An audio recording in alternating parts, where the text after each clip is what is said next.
Bismillahirrahmanirrahim. Assalamualaikum warahmatullahi wabarakatuh. Alhamdulillahi wa kafa, wassalatu wassalamu ala rasulihil mustafa wa ala alihi wa ashabihi wa man ihtada bil huda ila qiyamis saah. Amma ba'd. Pemirsa yang dirahmati Allah Subhanahu wa taala, alhamdulillah kita bersyukur kepada Allah diberikan nikmat yang begitu banyak. Salawat dan salam semoga senantiasa Allah curahkan kepada Nabi kita Nabi Muhammad sallallahu alaihi wasallam.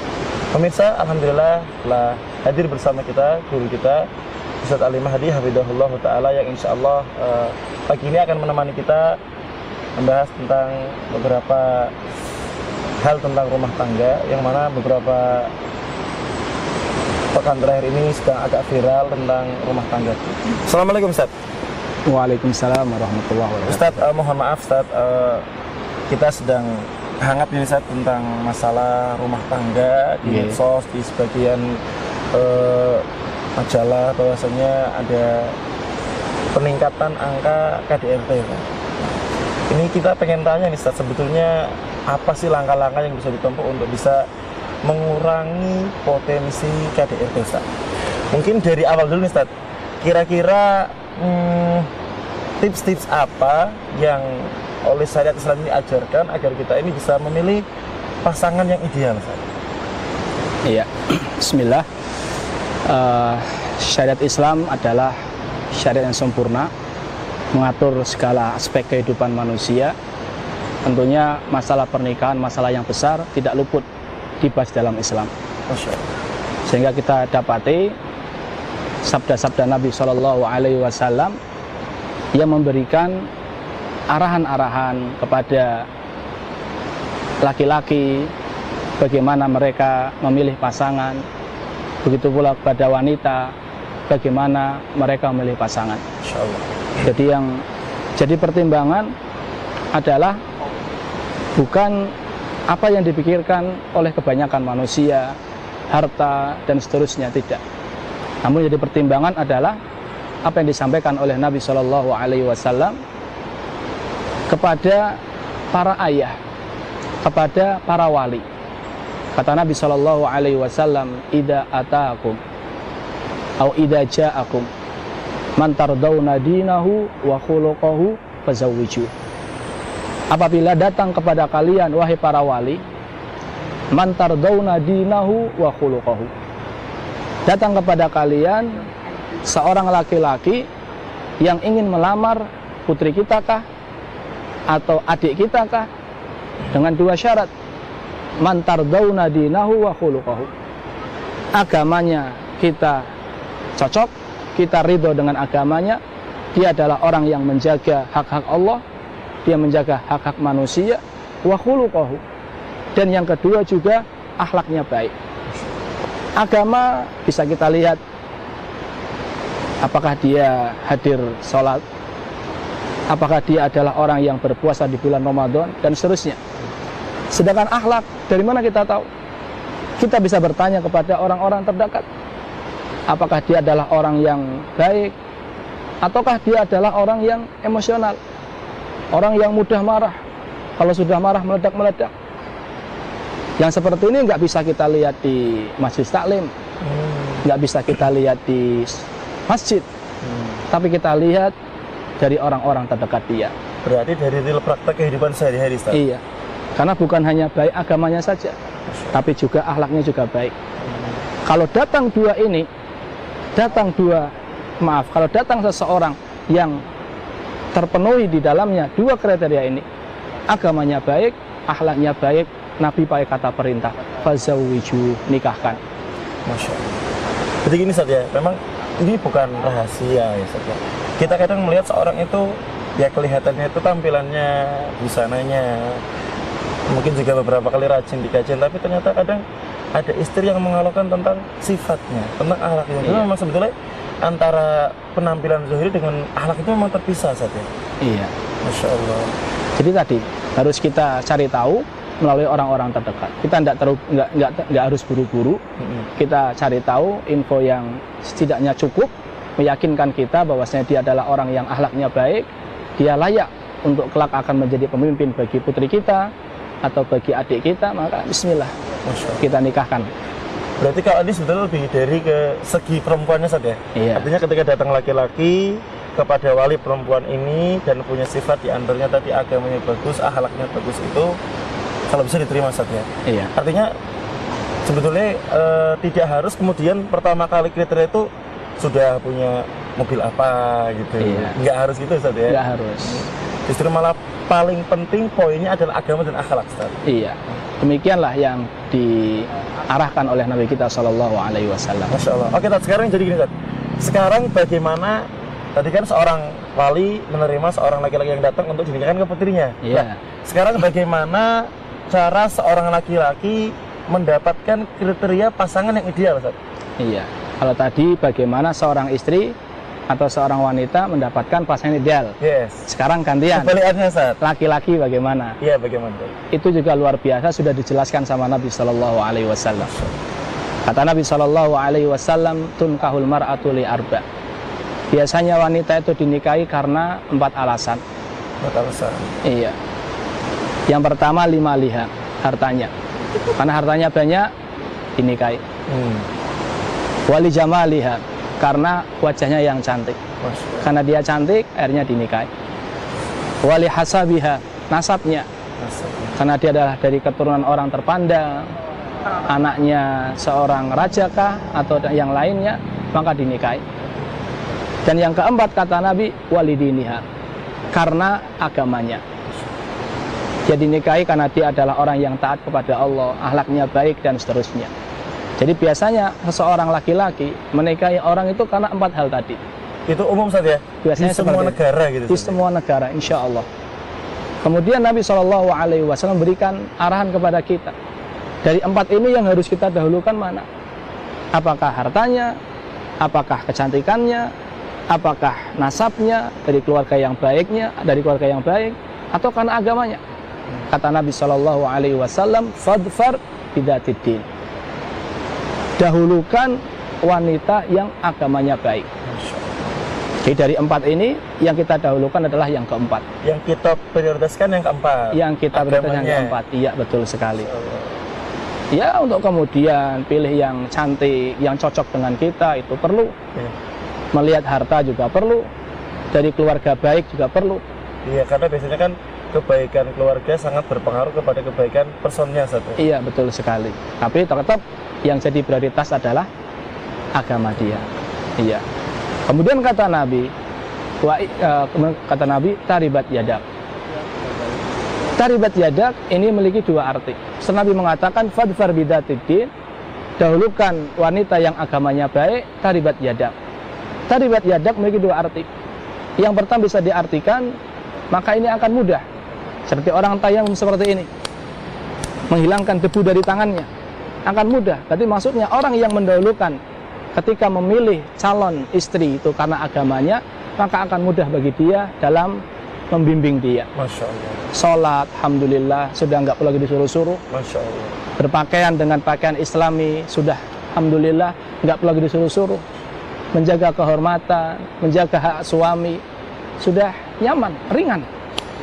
Layaknya kita selesai dari pekerjaan, sudah nyaman, selesai. Bisa juga diartikan taribat yadak adalah rugi. Berarti kalau seandainya kita tidak mendahulukan agama, kita akan rugi. Kita sendiri yang susah gitu. Kita sendiri yang akan dibuat susah. Jadi inilah arahan dari Nabi kita Shallallahu Alaihi Wasallam yang ingin bagi suami atau bagi laki-laki yang ingin mendapatkan istri yang ideal, yang tentunya tidak ada yang ideal, yang baik bagi dia, yang akan menjadi partner dia dalam taat kepada Allah Azza wa Jalla. Maka carilah istri yang baik agamanya dengan mempertimbangkan pertimbangan-pertimbangan yang lain tentunya. Iya, jadi kalau kita juga kan yang namanya suami itu kan ya pasti akan lebih banyak di luar kan? Iya, betul. Bekerja, mungkin melakukan sesuatu. Makanya perlu ada sosok guru di rumah, Ustaz. Makanya kalau kita mungkin, kalau logikanya kalau kita pilih istri yang soleha, dia bisa menjadi teladan bagi anak-anaknya, itu juga meringankan kita dalam mendidik anak-anak, Ustaz. Betul, luar biasa sekali. Makanya ada orang mengatakan al-um madrasatul ula katanya kan. Gimana, Ustaz? Ibu itu merupakan madrasah, tempat belajar pertama bagi anak-anak kita. Oh, sebelum dia masuk ke jenjang pendidikan secara umum di formal atau non formal di luar rumah, berarti sama ibunya dulu, Ustaz? Iya, luar biasa. Dia yang akan sering membersamai anak-anak kita. Oke, saat ini kan tadi sudah berusaha milih bagaimana kriteria yang ideal. Nah, tapi kan yang namanya rumah tangga itu kan tidak selalu mulus, Ustaz. Iya, betul. Ya, pasti ada kerikil-kerikil, terus ada ombak-ombak gitu. Bahkan bukan cuma kerikil, Ustaz. Cok batu besar. Nah, itu dia, Ustaz. Begini, Ustaz. Kadang juga kan kita nggak tahu pasangan kita sebelum menikah. Mungkin kita sudah cari tahu, Ustaz. Tapi kan nampak semuanya kan setelah menikah, Ustaz. Iya, betul. Nah, jadi gini, Ustaz. Bagaimana sih cara mensikapi ketika ada problem dalam rumah tangga?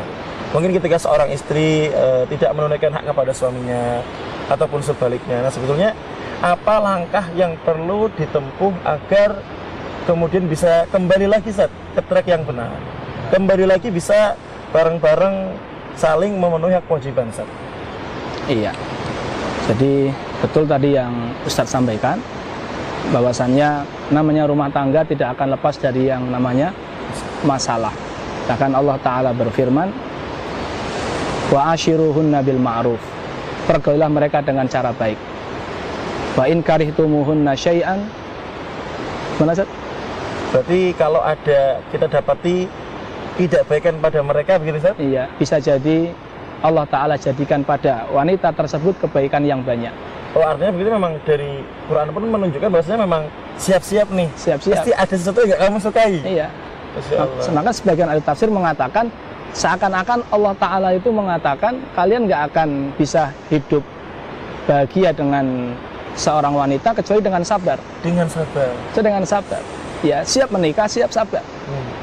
Jadi seakan-akan Allah Ta'ala mengatakan seperti itu. Nggak bisa hidup bahagia, nggak bisa terus bersama dengan dia, harmonis, kecuali dengan sabar. Dengan sabar. Jadi ya, perjalanan rumah tangga seperti itu ya, perkara yang wajar. Nah, ketika kita mendapati ada kesalahan pada istri kita, tentunya kita menempuh jalan pertengahan. Karena di mana-mana yang baik adalah yang pertengahan. Kita perlu tegas, kita juga perlu mengedepankan kasih sayang. Masya Allah. Nasihat, baru kemudian didiamkan, baru kalau tidak memberikan efek yang kita inginkan, baru boleh memukul. Dan dipukulnya pun tanda kutip ada aturan mainnya. Ada aturannya. Tadi yang pertama ada tahapannya. Kalau nggak pakai tahapan, termasuk KDRT. Langsung. Iya. Yang kedua, nggak boleh diwajah. Dan Nabi nggak berdiwajah. Berarti kalau diwajah, termasuk KDRT. Yang ketiga, tidak mubarih, tidak melukai, tidak membekas. Maka kalau pukulnya itu keras sampai melukai, sampai membekas, ini termasuk KDRT. Atau dengan menjelekkan, ini termasuk KDRT. Jadi dalam arti mengatakan kata-kata kasar. Iya. Wala tuqabbih, kata Nabi. Jangan dijelek-jelekkan, jangan didoakan keburukan kepada seorang istri. Jadi perlu kita jelaskan lagi bahwasanya di Islam itu memang dalam kondisi yang mengharuskan kita untuk memukul, kita bolehkan untuk memukul, tapi tadi setelah kita jelaskan tadi melalui tahap, nggak boleh diwajah, tidak melukai. Tapi tentunya kalau kita melihat praktek Nabi Shallallahu Alaihi Wasallam, Nabi Shallallahu Alaihi Wasallam tidak memilih opsi memukul. Kata salah seorang istri Nabi Shallallahu Alaihi Wasallam, bahwasanya Rasulullah SAW itu tidak pernah mukul seorang pun. Walam ro'ah, istrinya nggak pernah dipukul. Memang dibolehkan, tapi yang pengen mengikuti bagaimana Rasulullah SAW bermuamalah dengan istrinya, kata istrinya sendiri. Jadi kabar ini bukan dari orang luar, tapi dari orang dalam, dari istrinya yang tentunya tahu benar. Masya Allah. Terus bersama Nabi SAW, Nabi nggak pernah mukul istrinya. Bahkan Nabi SAW mengatakan, khiyarukum, sebaik dari kalian nggak akan mukul istrinya. Jadi siapa suami yang baik adalah suaminya nggak mukul istrinya. Masya Allah. Jadi walaupun dibolehkan, tapi Nabi tetap menganjurkan. Nabi memberikan contoh untuk tidak memukul istrinya. Saya pernah ada orang yang bercerita sama saya, sebelum saya menikah dia nasihati saya agar jangan sampai mukul istri. Karena kalau seandainya pernah mukul istri akan menjadi kebiasaan. Marah dikit mukul, marah dikit mukul.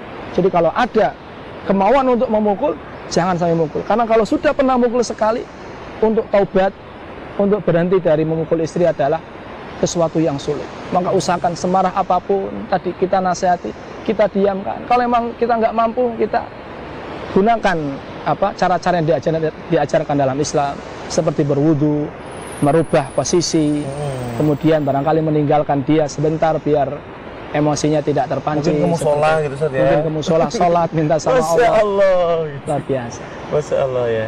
Jadi masalah dari intinya, Masya Allah Islam ini sangat lengkap Ustaz ya. Luar biasa, iya. Rumah tangga sekecil apapun ada dan juga dijelaskan. Nggih, betul. Artinya mungkin juga selain memilih pasangan yang baik, Betul. kemudian juga tadi ya memahami bagaimana syariat ini mengatur antara sikap suami ke istri, istri ke suami. Juga yang paling penting juga bagaimana mampu menahan kesabaran Ustaz. Betul. Itu Karena luar biasa. ya apalah arti memilih pasangan yang baik, kemudian dia sudah belajar ini itu, tapi ternyata dia nggak bisa mengendalikan diri Ustaz. Betul. Jadi Sabar luar kesabaran itu biasa. sangat penting Ustaz ya. Siapa yang diberi kesabaran, dia diberikan kebaikan yang sangat banyak. Masya Allah ya, saya pernah mendengar hadis itu yang tidaklah seorang diberikan sesuatu yang lebih baik daripada kesabaran Ustaz. Jadi intinya kalau orang itu diberikan kesabaran itu sebetulnya sudah nikmat luar biasa. Nikmat Ustaz. luar biasa. Nikmat buat dia, nikmat buat istrinya, Iya. nikmat buat anak-anaknya. Kembali ke dia sebenarnya. Masya Allah. Ya. Ya. Baik pemirsa, intinya ini adalah rangkaian kajian yang Masya Allah sangat istimewa tentang kehidupan berumah tangga. Cita-cita semua orang pengen hidup bahagia bersama pasangannya. Cita-cita semua orang ingin diperlakukan sebagai seorang yang terbaik. Ya, seorang istri pengen diperlakukan sebagai seorang yang benar-benar disayangi. Begitu pula seorang suami pengen juga diperlakukan oleh istrinya, dipenuhi hak-haknya. Maka dari itu, mari bersama-sama kita senantiasa mendekat kepada agama. Kita banyak mempelajari agama ini karena insya Allah semuanya sudah lengkap. Apapun sudah ada. Maka insya Allah ketika kita berusaha mendekat dengan agama ini, mempelajari syariat-syariatnya, ketahuilah kita akan menjadi orang yang paling bahagia. Dan semoga kebahagiaan yang kita rasakan di dunia dengan mendekat kepada agama ini akan menghantarkan kita biidznillah ta'ala menuju kebahagiaan yang hakiki, yaitu di surganya Allah Subhanahu wa taala. Terima kasih Ustaz Ali. Jazakallahu khair. Semoga enggak kapok-kapok Ustaz untuk berbagi sharing ya. Barakallahu fiik, insyaallah. Insyaallah. Terima kasih. Assalamualaikum warahmatullahi wabarakatuh.